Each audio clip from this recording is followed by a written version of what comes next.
When you see cast iron, you know you are getting a pan that is built to last and is built to cook. Goes back thousands of years. I've been using cast iron for a reason. It's a great retainer of heat. It's a great conductor of heat. There is no chef out there, including our chefs here in their own restaurants, that are not going to use cast iron to sear a steak or a burger. They also use it for the most amazing cornbread you will ever eat in your life. What about upside down cakes? Chilies, anything you can cook in a traditional pan, if you want to get a great sear on it, utilize cast iron. Now, our price, and by the way, last Kitchen HQ TS of the year in cookware, your last chance to get it, our price is $20 off what it'll be tonight at midnight. If you don't have cast iron, this is a great try me piece because the size is perfect. You can do great family size meals. You can do meals just for one. It is our best value today, and with very, very good reason. My very good friend Mark Gill is here. He's cooking with us. He's going to show you how to utilize it. But here's the thing. There's two types of cast iron. There's a traditional cast iron, which is that big black pan that you see in the store, and then you got to season it. You got to put oil and salt. You got to bake it. You can't cook certain reactive foods because acid makes it go funky. It gets rusty. You got to keep the oil in it all the time, and sometimes the oil goes bad, and you got to rewash the pan and re-oil it. Because this is enamel, you never have to deal with that. It's ready to go right out of the box. And you have to understand, enamel, that's like fired in a kiln. It bonds to the iron. You know, that iron is so super tough and durable, it actually bonds, so you will never be able to scrape that off. Not a worry. It's not a sprayed on, it is actually baked into the pan. And I'll tell you, for my money, and you know, I was a restaurant guy for years, like every one of my kitchens had a cast iron pan. You have to. Because we would blacken things in it, and you get that sear. Exactly. Here's what happens. When you make cast iron, the iron is pulled into a sand mold, and then that mold is broken away. So when you have a look underneath a microscope at that individual one-of-a-kind pan that you've had made for you, what you're going to see is a whole series of hills and valleys and dips and doodles, and that's where that incredible sear comes from. But here's the problem with cast iron, okay? The second I take anything acidic like red wine and put it in that pan, every grandmother in the country went, I ain't cleaning that up. No. Because if you clean it, that means you have to season it. So guys, I'm gonna give you a few little tips along the way here. One of them is gonna make a great sauce for steak. So I'm gonna put that cast iron killing wine in there, and then I'm gonna make it worse with some balsamic vinegar. Nice and sugary. Exactly. Any type of pan that you've got out there that's cast iron, this right now would have to be seasoned. You'd have to bake it when you're done cooking your food. And to me, that is kind of crazy. A little bit of thickener in there. I'm gonna thicken it. Now watch what I'm gonna do. And this is where we get to talk about that incredible trivet. Watch what I'm gonna do. I'm gonna take these steaks, I'm gonna return them back to the pan, just like this. And now if you're somebody that loves to entertain, that loves to get that wow out of people when you've got folks over for dinner, watch what I'm gonna do here, okay? Because you're gonna love this. I'm gonna go ahead and I'm gonna take, remember, this is cast iron, so have something for that handle. It's very hot, guys. Oh, put it on the one that you've actually got food in. And watch what I'm gonna do here. I'm gonna bring it forward to that trivet. You watching this? We'll get the shot. Is gorgeous. Now that trivet is attached to the pan, no extra hands. I'm gonna walk over, and if you've got, again, that lovely ability to serve tableside at your house, I want you to do it in our pans. And guys, as I'm walking back, just because so I can get something cooking, I'm gonna make you, and then I'm gonna tend to our stuff over there, one of the most hottest, excuse the pun, trends today when you're heading out, and that is Nashville hot chicken. And there's nothing better in the world for frying, especially some of these classic Southern dishes, than cast iron. And our sidewall goes up nice and high so it accommodates everything you're gonna put in there. Ask any Southern woman, any Southern grandpa, any Southern grandpa. That's it. What's the best way to cook fried chicken? They're gonna tell you in a cast iron pan. Absolutely. And I will tell you, it is the truth. It's the heat. It's how it retains the heat. It doesn't cool down when you put the food in, and you get an even sear even when you're deep fat frying. Hey, Mark, I'm gonna take a second. I know you just poured sugar in one. We're gonna show you the non-stick when it burns. But can we go over colors real quick? Because I got a lot of people that wanna get their favorite color. And listen, if you've heard anything negative about cast iron, those are people who don't know what they're talking about, okay? Because cast iron is amazing. All right, I mean, a whole set might be more than you need, but getting a cast iron fry pan is a must in anybody that takes cooking seriously. You gotta have one, even if it's just to sear your steaks, right? And I sear everything. I barbecue, but I usually don't do my steaks on the barbecue. Right. I want to sear, I want to get that caramelization, I want to get those sugars going, and that's what this does. So let's go through colors. Everybody picks one, gets the magnetic wooden trivet. That's all included. That's like a $30 or $40 value just for the trivet. You get that included. Top here, beautiful, gorgeous teal. And you'll see how just perfect that is. Pour spouts on either side, solid construction all the way through. The next one underneath that is taupe, which is very limited. I have it available in black. This color here is called blue. Even though it reads a little purple, it's kind of a blue-purple. So the one underneath is coral. Good luck trying to find coral, cast iron pans on the marketplace anywhere but here. At all. But that's important because cast iron's always so, it's kind of a depressing looking pan, isn't it? It's kind of like, look at that old cast iron pan. And if last year was any indication, these sell out like Yeah, they're going to go quick. The next one is called plum. I have silver. This I love. This is the red, and I have cast iron in my house. I have a cast iron 8-quart. I have a cast iron 8-quart stock pot. Not the one from France. The one from here, $179 for an 8-quart stock pot. We're doing $39 for a whole pan. And then finally the bottom there is what we're calling rose or rosé or wherever you want to say that. Everybody that orders is going to get this amazing trivet. And remember, the trivet is magnetic. So when you take your pan off and you put it on, how smart is that? So now it's going to stay with the pan when you move it from place to place on the countertop or on the table. Because remember, this pan, oven safe to 500 degrees. That's what we're legally allowed to say, but I will tell you, I take my cast iron pan out on the grill and out on the fire, and I never have any issues with it. However, you got to get that up to 500 degrees. Let me tell you. If it's a grill, a broiler, a Bic lighter, you do what you got to do. Let's talk about other uses of it, because I don't want everybody to think, okay, I'm just going to grill steaks in this. You can do, and I'm going to bake in this, and when you see it as a piece of bakeware, oh my gosh, nobody out there has a baking dish as thick or heavy as this. Think about cast iron. Cast iron is a little over 3,000 years old. I can't think of anything other than the wheel or fire that I can think back to. So think about how many technologies have lasted like that over time. If you had a wheel, fire, and a cast iron pan back then, you're all set. You were ready to, what else do you need? Didn't need lawyers. No, so you don't even need clothes at that point. So here's what we're gonna do. Now you can see this starting to bubble away. This is a really cool family dish, and it really, really shows how well this works in the oven. Then we're gonna get some dishes going here.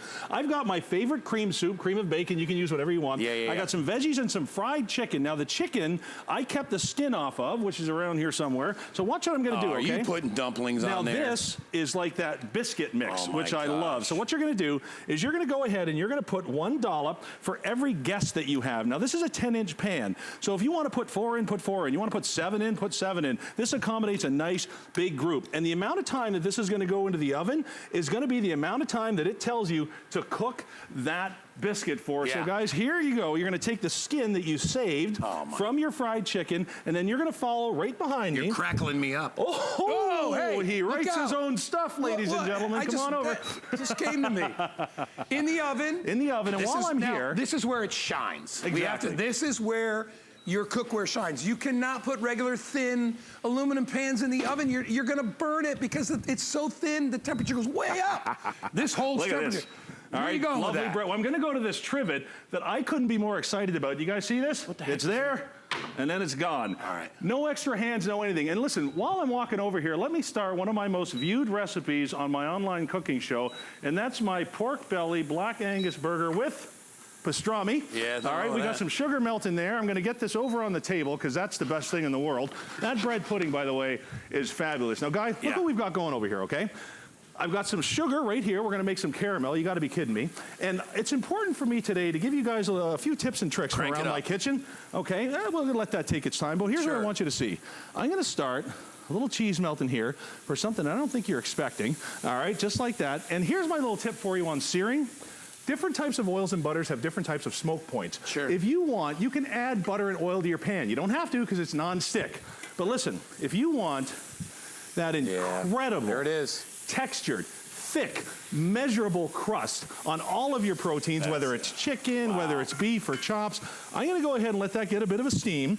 Now, Guy, you see what we've got going over here? I'm gonna show you a much funner way to eat a burrito or a quesadilla than you've been doing. You ready for this? And by the way, we didn't put anything in these pans other than the food. There's no butter, fat. no oil. Cheese has enough fat. You don't have to worry. Watch this, gang. Watch this, you guys. So I'm gonna go ahead. Is this burnt enough? Now let's get that nice and crispy. Let it fire up. Let it fire up. So I'm gonna go ahead and mix my sugar up just like this. Hey, by the way, this is available on FlexPay. If you're new to us here at HSN, FlexPay is just a way to divide the payments up.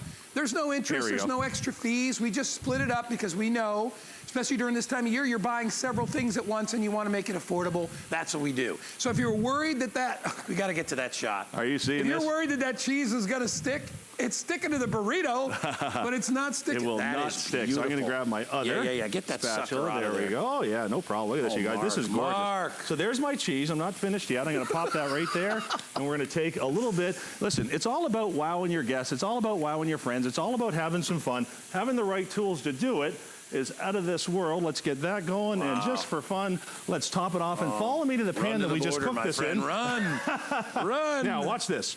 This is where it's perfect, and this is where if you've ever worked with cast iron, you're not going to believe your eyes. You're going to hit that rewind button. This is the phone a friend moment. This is cast iron, everybody, and it is absolutely wiping clean. I don't need to re-season it. I don't need to do anything. In fact, all I need to do is just keep on cooking. Where's my shrimp? We'll find them for you. While you're doing that, all right. I'm going to walk over. Do you mind if I just flip your chicken a little bit? No, actually, I do mind because this one is serve. Now, if you have you're Nashville ready to hot go? chicken, watch what I'm going to do. Let me get my tongs because this one's fun for me. I'm not even going to let you help on this one. All right, buddy. Now, it's nice and golden. Look at that. Just like that. Have a peek. Yeah. Now, if you've had Nashville hot chicken before, here's where the heat comes from, and here's my tips. You ready? Yeah, You're going to add a little bit of cayenne and chili pepper to the powder, whatever it is you're going to create that crust with. A lot of people use a flour, okay? Okay. And then you're going to add a little bit of hot sauce to the actual egg mixture with the milk in it to create that egg wash. Okay. And then here comes the magic and here comes the real heat. This oil is now infused with cayenne pepper and chili powder. So here's what you're going to do. You're going to take about a cup of that hot oil and you're going to spoon it over 4 to 5 tablespoons of cayenne pepper. I've got chili pepper in there, onion and garlic, and then you're just going to give it a whisk. And I want you to watch what happens here. This is one of the hottest, tastiest, funnest dishes you're ever going to make for you and your family. And watch this. You want a glaze that just screams heat and flavor? There's Nashville hot chicken, my friends. That's how they do it. Just like they do it at the store, let's go ahead and finish that off with a bit of a garnish. And because you have the right tools, we're going to have 5,000 of these sold before this show is done. I'd love you to step in and join us because we are having a lot of fun. And we are. Mark, I love this time of year. My favorite time of year is October, November, December. Maybe it is yours. I love it's the cooking season, right? Where we bake and we fry and we do pot roast. We do all these things. This is such a great addition to what what maybe you already have in your kitchen. If you're just using regular cookware, a cast iron pan, not only is it historic, it has a great culture. It has a following. People are committed to cast iron. But I get it's not something for every single dish every single day. But I just offered you a pressure cooker. You may use that 2 or 3 times a week. That's great. This pan you can literally use every day if you would like. But when you are cooking that special meal, you spent the money on those filet mignons. Or maybe you bought a beautiful piece of that overpriced, what's the white fish that's so expensive that everybody... Orange Ruffy. Not Ruffy, the sea bass, $20 a pound. It's not that hard to catch. It's sea bass and it's ridiculous. You don't want to screw that up. You want to cook it in a pan. In fact, what I love about with seafood in this pan? What's that? You get it hot, you don't have to put anything in it. If you want to put olive oil in, you can. The sear is amazing. It sears in flavor. The best fish I've ever had is done in a cast iron pan. Like blackened salmon with like a lemon butter on top. Really? And whatever you're doing there, we shouldn't even, that shouldn't even be real. This is the caramel that we made in the pan. And now, by the way, try this for Halloween coming up or Thanksgiving or Christmas. We're going to spend the day and build this awesome apple tower. But before I walk away, Guy, I want you to see this, okay? Have a look at this pan. When it comes time to clean this, are you ready for this? This is cast iron. It literally tears away from the surface of the pan. Guys, you've never seen anything like that. One wipe and it's done, or you can put it in the dishwasher, whatever you like. It's beautiful to work with. Now, let me go ahead and bring this over to the oven so we can get that cooking. Just like that. So, and by the way, 99% of the dishes that we would cook in any of the restaurants that I worked in, we would finish in the oven. First of all, we only had about 8 burners, and you can't do 15 dishes at a time. But finishing in the oven is the best way to cook. And when you have cast iron, it's almost like it's a micro oven inside of your oven because the temperature stays consistent. That's why you won't burn things. The reason you burn in regular cookware is because it's a little uneven, but moreover, it's because it's thin. it reacts to heat very, very quickly. Cast iron heats up gradually and then stays at temperature. You are absolutely. That's the key. Cast iron loves medium to medium high, medium low, that kind of thing. So I'm going to go ahead, get a couple more pans here going because we want to keep this party rocking and rolling. And let me show you here, all right? We've got our shrimp going. I'm going to turn one of these over because I want you to see something. There is that extra dimension in cooking that we lost. When you start to get that crust and that caramelization, it's right there. That's the base of the pan. That's what you don't get with today's non-stick cookware because you're basically cooking on a piece of glass. And that glass won't offer any texture at all, and that really is the problem. By the way, really quick little tip about it too with this. You're probably going to be handing this down to your children because cast enamel cookware lasts virtually forever. Absolutely. I bought that piece I was telling you about, 180 bucks for an 8-quart stock. Right. It's cast enamel. I love it to death. Yep. I've probably had it for 9 years. Wow. It has a little wear on the inside, but it's not. It's just from me cooking in it all the time. Exactly but right. It cooks. I think it gets better. The longer you use it, I think it gets better and better. Well, it's like in traditional cast iron. The longer you have it, the more, I think the pan has memory.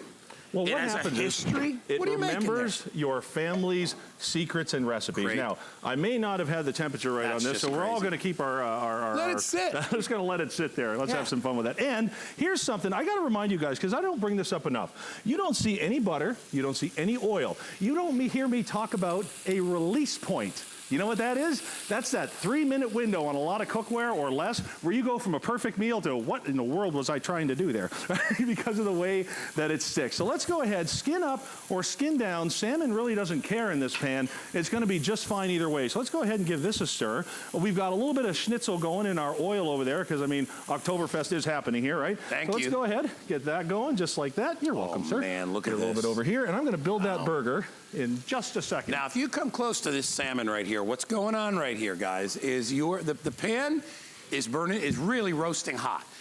And what it's going to create is a caramelization underneath. You know, all foods have natural sort of innate sugars and things like that. Put lemon in these? And yeah, I love it. It's the best. It strips the seasoning. Yeah. And yeah, you'd never do that in a regular cast iron Wouldn't pan. do it. But that's where you get the flavor because the caramelization gives it basically what they call a fond, which is like burnt sugar. It gives it great flavor. The same thing that browns a pancake or a blintz, the browning. And you want that to be even because that's what makes the food taste good. And realistically, it's science. It really is. But you need a real heavy foundation to keep that temperature like that. Now have a look here. This is a crepe in a cast iron pan. You don't make crepes in a cast iron pan unless you load it with butter, oil, or something to make it release from the bottom. The color's perfect. All right, the taste is incredible, but this is not the reason for this demonstration. This is the reason for this demonstration. That is sugar and caramel right inside a cast iron pan and some chocolate to finish it up. Anybody who knows cast iron is looking at that going, that big fella is nuts. Because that pan that I've spent so much time trying to season and re-season and get perfect now has to be completely stripped and redone. Watch this. For the first time in 3,000 years, you don't have to re-season it, worry about it, babysit it, anything like that. All you need to do is either grab a damp cloth or toss it, I'll say this real slow, in the dishwasher or even in the sink. And guys, it wipes right out. I love it. All right. Hey, real quick. So let me update you right now, all right? Where are you? Which camera? You over here? There you are. Anyway, every time we have our little Jib camera over there, he's like my friend. I'm like, hey, how's it going? So anyway, we also have a great cookbook that you can get to pick up with this. I recommend you get it because it gives you a lot of tips. Those of you that have never used cast iron, or maybe your grandma did, and you wondered why is grandma so smart? Or mom. This will tell you some of the reasons, and there's great recipes inside. And this is only 18 bucks. I always recommend, if you're new to something, get the cookbook that goes with it. Sure. Makes perfect sense. So, back to colors again, and we are getting limited on some of the colors if you want to get it. So the one on top is called teal. Remember, these all have a big, solidly attached. This is all one piece. This isn't put on after. This is all one piece, cast. That's what cast iron means. It's cast in a kiln at high temperature, right? And then they also, they kiln on the interior as well, so it bakes into, the enamel bakes into the iron. But look at how pretty this pan is. This one is called teal. The one underneath is called taupe. Then I have black. We're getting limited on the blue. The coral, which, by the way, is the Pantone color of the year. I don't know how I know that, but I do. Poster in my room. This is very popular. This is called Plum. Silver has kind of a matte, sort of almost like that gray, like a grayish color. I love this color. The French love the gray and the silver colors too. They love that stuff. We also have it in red, and then I have it in rosé. And remember, everybody that orders gets the trivet. Go, Mark, go. Toss it up. Oh, lost the broccoli. All right, let's finish off our shrimp dish here. All right, we're going to grab a little bit of our cooked pasta, right like this. We'll give it just a second to steam up. Yeah. Now, come on over to the salmon here for a second. You know, I'd melt cheese on that, throw it in the oven. I love it. You can melt cheese on anything. See, the thing is, you don't have to fear even broiling under the oven with cast iron. Exactly. You don't have to worry about that. Oh, show them, show them, show them. Look at this, you guys. That's skin down. And this is skin up. And that is absolutely one of the most beautiful ways you will ever cook any piece of fish. So let me give this a bit of a stir. Sure, buddy. All right, we're gonna finish that off in just a second, show you a little bit more about this trivet, but it is burger time. Like I said, on our channel, we've got a few recipes that really everybody goes nuts over, and this is one of them, all right? This is some pastrami, right like that.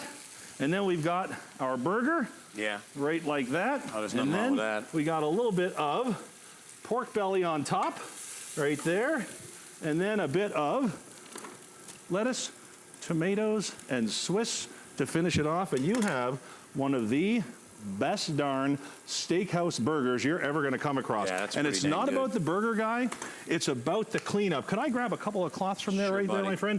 Thank you, and one more, and I want you to see this. And this is the only thing that matters. This is why we switched away from cast iron cookware in the early 1980s when all of this fancy-dancy, non-stick, easy-to-use cookware comes out. And it didn't take us long before we just forgot how great it was to cook in cast iron. Well, if you can imagine the best things you love about your non-stick cookware and marry them with the performance of cast iron, that's the Kitchen HQ. Can I show everybody something real quick, Mark, before we mess with it? I want everybody to look. Happy Oktoberfest. I want you to look at the schnitzel that we had inside here, and I want you to take a look at the color. I'll flip it just so you can see both sides, but I want you to look, come in really close, and I want you to see how brown and caramelized this is, okay? It is absolutely perfect. Now, you could probably put that on a paper towel first, but because we don't have a lot of time, so we're gonna throw it right on the sandwich. Fat as flavor. You and your paper towels. All right. There we go. Your And hamburger there buns is. are still on the floor. I love it. Well, listen, you have no idea how much good food's on that floor. You know, it's funny, I actually made chicken schnitzel like 2 days ago, and I love it. But the key is, and we've turned the heat down on this because, you know, obviously it's still frying, and you don't want to splatter. But the key to this thing is the way that it holds the heat. Whether you're frying on top, whether you're sauteing, whether you're searing, or whether you're baking and putting it in the oven, the key to great cooking is even temperature control. The reason you burn things may not be your fault. It's that you walked away for a minute and that stainless steel pan got really super hot on one side because it's not thick like cast iron. And it doesn't have the same chemical makeup of cast iron. Cast iron, the neutrons, everything, they're so densely packed that it spreads the temperature, but it does it in a way that's slow but consistent. A lot of things like steel and aluminum, they heat up really, really fast, or they don't, or they have hot spots and cold spots. You're not gonna have any of that, which is why, and I don't know, if you've ever had a pineapple upside down cake, anybody that makes it in anything but a cast iron pan or cornbread doesn't know what they're doing. Did you see that? Yeah, you trivet There's master. the trivet that comes with it. I love it. It's a French design. It's all wood. It's magnetized. It lets you bring these incredible dishes with this incredible sear and crunch on that shrimp, the unbelievable pasta, you guys, the bright colors of the broccoli, and take it right to the table without that extra hand, extra help, extra this, extra that, and I love it. Why do you keep bringing me over to that bread pudding thing you made? All right. That's good stuff. So we have only a couple of minutes remaining, and as I said before, if you don't have a piece of cast iron in your cooking armada there, you really need to have at least one, all right? I have a couple. I have one that's I have a 10-inch. I have one that's a roaster baker, and I have a larger one. And I probably use the 10-inch more than anything else. And it's the way I make my cornbread. And you know what? I don't go out and make everything from scratch. I go buy this really good cornbread mix, and I put fresh corn and a little squeeze of honey in it. It's like the best stuff you've ever had because it's browned perfectly inside a pan. Everything that you cook here can go over there where Mark is into the oven, and you can finish it in there. And that's the way a lot of food is happier like that. Even when I do my filet mignons, I sear them in the cast iron, I put them in the oven at 325 and let them finish. And look at the trivet. I don't have a trivet like that. Nobody has a trivet like that. Oh And by the way, gosh. that trivet is good on any of your cookware that's magnetic on the bottom. So if a magnet will stick to it, that will work. So if you've got induction cookware, you know that trivet will work with that as well. And listen, when it comes to baking, when it comes to family meals, and when it comes to cast iron in the oven, remember, cast iron cookware started as a giant cauldron, all right? It was on legs, and you put it beside a fire. But the difference is now we took the legs off, we made it flat, and now we have a skillet.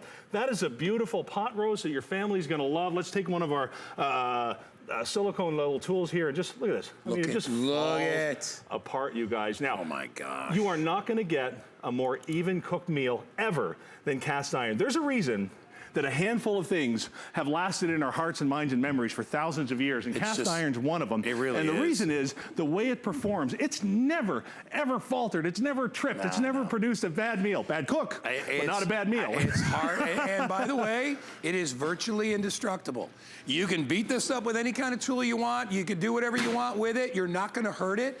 As bakeware, you'll never see anything brown as evenly on top and you said as on a mouthful the bottom. There. Wow. I'm taking one for the team. This hurts so bad, but it's worth seeing how even this works. Guys, get this home. Find out why 50,000 of you said yes last January, and so many of you told us how much you love these pans. Fantastic. Tracy Crest, thank you so much for our help. Tracy's been running around back the scenes and helping us with all this as well. I'm so excited for you if you got one. Make sure you pick out your color. We still have them all available.